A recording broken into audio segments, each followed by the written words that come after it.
Dip dive podcaster द्वितीय भागकु स्वागत। आज आमे unlock your potential a framework for modern career and life mastery रो मुख्य विषय आ गुरुत्वपूर्ण कथागुड़ी को सारांश रे देखिबा। एटा पूर्व भागर परवर्ती अंश। एथिरे गोटे 7 पर्याय विशिष्ट फ्रेमवर्क अछि जहा आजिकाली रो दुनिया रे माने 21 शताब्दी रे कैरियर आ व्यक्तिगत जीवन पई बाटो दिखाइबो। गोटे सामग्रिक आ अनुकूलनशील आभिमुख्य उपरे एथिरे जोर दिया जाइछि। हाँ, एही पूरा फ्रेमवर्क रो मूल कथा हेउची आमे जो पारंपरिक कैरियर प्लानिंग करू ताठु टिके आगो को जिबा केमिति गोटे भरा स्थायी जीवन बंचिबा। एथिरे गोटे मुख्य आइडिया अछि गतिशील संतुलन बा डायनामिक इक्विलिब्रियम। माने एमिति भाबंतु एक निरंतर चालुथिबा प्रोसेस जोंठी आमे निज भीतरर इच्छा आ बाहरर परिस्थिति भितरे गोटे बैलेंस रखी चाली थाओ। आजिकाली दुनिया बहुत शीघ्र बदलुछि तो तेणु एमिति एडाप्ट करी चालिबाटा जरूरी। अच्छा, माने एक निरंतर एडजस्टमेंट बा सजाड़ीबा। ठीक, तेबे एई यात्रार प्रथम स्टेप कोन? प्रथम पर्याय हेला आत्म आविष्कार, सेल्फ डिस्कवरी, निजकु गभीर भावरे बुझिबा। एइटा होची बेस। एथिपाई आमे इंट्रोस्पेक्शन करि परिबा, माने आत्मनिरीक्षण, किंबा जो मानकु विश्वास करू सेमानकर फीडबैक नहीं परिबा। किछि असेसमेंट टूल्स भी अछि जेमिति हॉलैंड कोड्स किंबा स्ट्रेंग्थ्स फाइंडर। हाँ, से असेसमेंट टूल गुड़ाक। हेले गोटे कथा माने रखिबाकु हेबो, कोनसी गोटे टूल पूरा परफेक्ट नुहे, सेगुड़िक खाली गोटे स्टार्टिंग पॉइंट। ठीक, तेबे ई आविष्काररु मिलिबो कोन? आपण पीडीपी आउ स्वॉट कथा कहउथिले बोधे। हाँ, एही प्रोसेस रु मुख्यतः दुईटी जिनिस भारी पारे।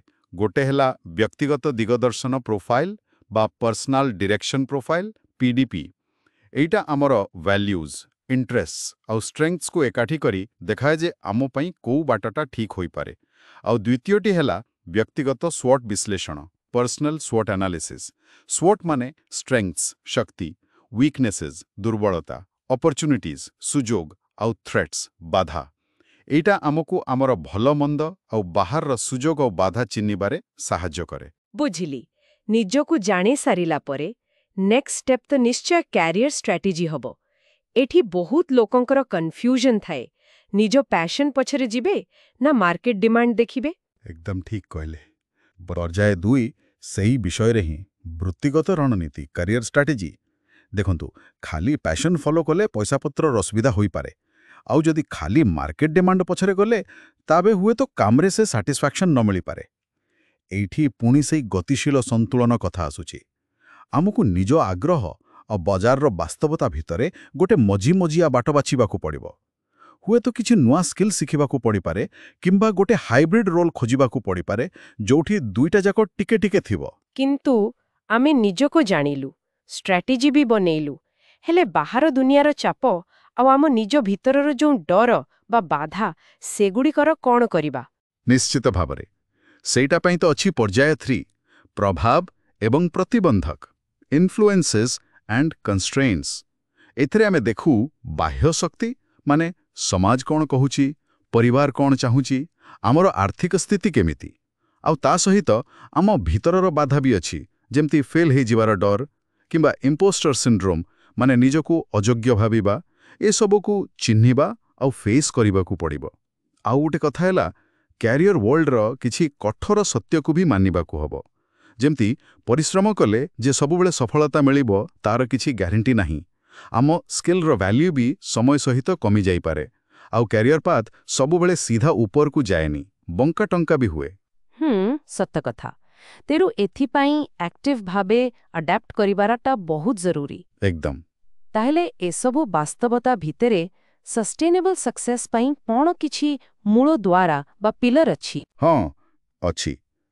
पर्याय 4 सेई विषय प्रकृत सफलतार 3 सार्वजनीन स्तंभ बा 3 universal pillars of real success. से 3टा हैला प्रथम डोमेन ज्ञान, माने आपण जेउ क्षेत्र रे काम करूछंती सेथिरे गभीर ज्ञान। द्वितीय डोमेन संलग्न चिंताधारा शैली, सेही क्षेत्र पई जेमिति भाबिबा दरकार सेही शैली। आउ तृतीयटी जहा बहुत गुरुत्वपूर्ण ताहा हैला काइजेनेटिक शिक्षण अनुशासन। এই কাଇଜେନେଟିକ୍ ଶବ୍ଦଟା ଟିକେ ନୂଆ ନୂଆ ଲାଗୁଛି। ଏହାର ମାନେ କ'ଣ? ହଁ, ଏଇଟା ଦୁଇଟା ଜାପାନୀ ଓ ଗ୍ରୀକ୍ ଶବ୍ଦରୁ ଆସିଛି। କାଇଜେନ୍ ମାନେ ନିରନ୍ତର ଛୋଟ ଛୋଟ ଇମ୍ପ୍ରୁଭମେଣ୍ଟ ଆଉ କାଇନେଟିକ୍ ମାନେ ଆକ୍ସନ୍ ବା ଗତି।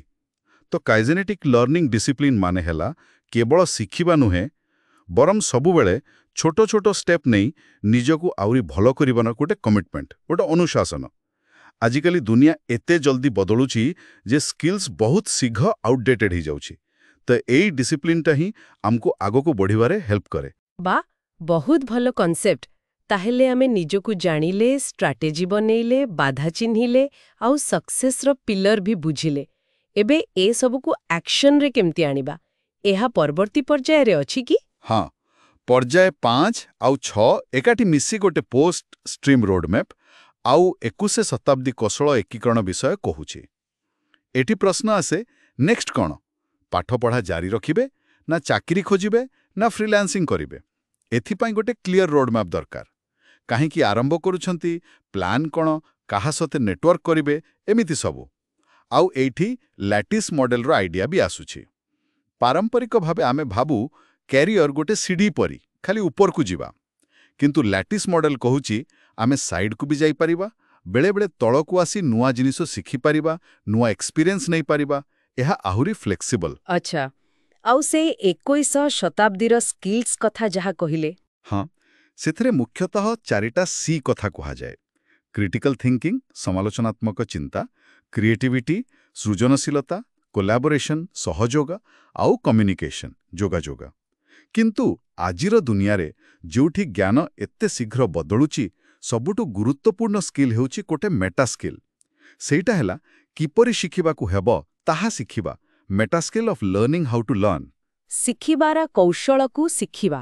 ହଁ, ଏଇଟା ଯଦି ଆମ ପାଖରେ ଅଛି, ତେବେ ଆମେ ଯେକୌଣସି ପରିବର୍ତ୍ତନ ସହିତ ଖାପ ଖୁଆଇ ପାରିବା, ସବୁବେଳେ ରେଲେଭେଣ୍ଟ ରହିପାରିବା। ଏସବୁ ତ ବେଶୀ କ୍ୟାରିୟର କଥା ହେଲା, କିନ୍ତୁ ଗୋଟେ ପୁରା ଜୀବନ ପାଇଁ ଆହୁରି କିଛି ଦକ୍ଷତା ଦରକାର ନାହିଁ କି? ନିଶ୍ଚୟ ଅଛି, ଆଉ ସେଇଟା ହେଲା ଶେଷ ପର୍ଯ୍ୟାୟ, ପର୍ଯ୍ୟାୟ 7, ଜୀବନ ପରିଚାଳନା ଦକ୍ଷତା, ଲାଇଫ୍ ମ୍ୟାନେଜମେଣ୍ଟ ସ୍କିଲ୍ସ। ଏଇଟା କ୍ୟାରିୟର ଓ ପର୍ସନାଲ ଲାଇଫକୁ ଯୋଡ଼ି ଗୋଟେ ହୋଲିଷ୍ଟିକ୍ ୱେଲବିଂ ଓ ଫୁଲଫିଲମେଣ୍ଟ କଥା କହୁଛି। ଏଥିରେ ଆସୁଛି goal setting, time management, financial literacy, relationship management ଓ ସବୁଠୁ ଇମ୍ପୋର୍ଟାଣ୍ଟ ଆତ୍ମଯତ୍ନ ବା ସେଲ୍ଫ କେୟାର। ସେଲ୍ଫ କେୟାର, ହଁ, ଏଇଟା ଆଜିକାଲି ବହୁତ ଶୁଣିବାକୁ ମିଳୁଛି। ହଁ, କାରଣ ଏଇ ସ୍କିଲ୍ସଗୁଡ଼ିକ ଖାଲି ବ୍ୟକ୍ତିଗତ ଜୀବନ ପାଇଁ ନୁହେଁ, ଏଗୁଡ଼ିକ ଆମର ପ୍ରଫେସନାଲ ପରଫର୍ମାନ୍ସକୁ ବି ବହୁତ ପ୍ରଭାବିତ କରେ। ଯଦି ଆମେ ନିଜର ଯତ୍ନ ନେବାନି, ନିଜ ପାଇଁ ବାଉଣ୍ଡରୀ ସେଟ୍ କରିବାନି, ତେବେ ଲଙ୍ଗ୍ ଟର୍ମରେ କାମରେ ବି ଭଲ କରିପାରିବାନି, ବର୍ନ ଆଉଟ୍ ହେଇଯିବା।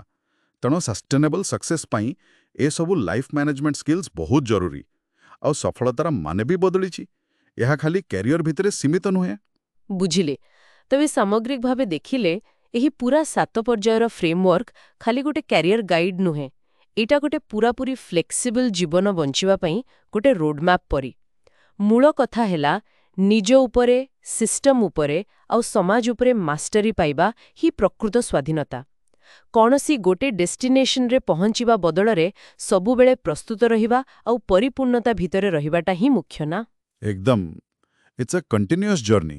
ପରବର୍ତ୍ତୀ ଅଭିବେଶନରୁ ଆମେ ପ୍ରତ୍ୟେକ ପର୍ଯ୍ୟାୟକୁ ଆହୁରି ଗଭୀର ଭାବରେ ଦେଖିବା ଆଉ ଏସବୁକୁ ନିଜ ଜୀବନରେ କେମିତି ଷ୍ଟ୍ରାଟେଜି ସହିତ ଇମ୍ପ୍ଲିମେଣ୍ଟ କରିହେବ ସେ ବିଷୟରେ କିଛି ଭଲ ଇନସାଇଟ୍ସ ଆଣିବୁ। ତେଣୁ ସବସ୍କ୍ରାଇବ୍ କରିବାକୁ ଜମା ଭୁଲିବେ ନାହିଁ, ନହେଲେ ଏତେ ଭଲ ଜ୍ଞାନ ହାତଛଡ଼ା ହେଇଯିବ। ଆପଣ ଏଇଟା ପାଇଲେ ଭାଗ୍ୟ ଆପଣଙ୍କୁ ହିଁ ସୁନା ଦେଇଛି। ତେଣୁ ଭିଡରେ ହଜିଯିବା ଆଗରୁ ସବସ୍କ୍ରାଇବ୍ କରିଦିଅନ୍ତୁ। ଆପଣଙ୍କ ମୂଲ୍ୟବାନ ସମୟ ପାଇଁ ବହୁତ ଧନ୍ୟବାଦ। ଆମେ ଖୁବ୍ ଶୀଘ୍ର ପରବର୍ତ୍ତୀ ଅଧ୍ୟାୟରେ ଭେଟିବା। ବିଦାୟ।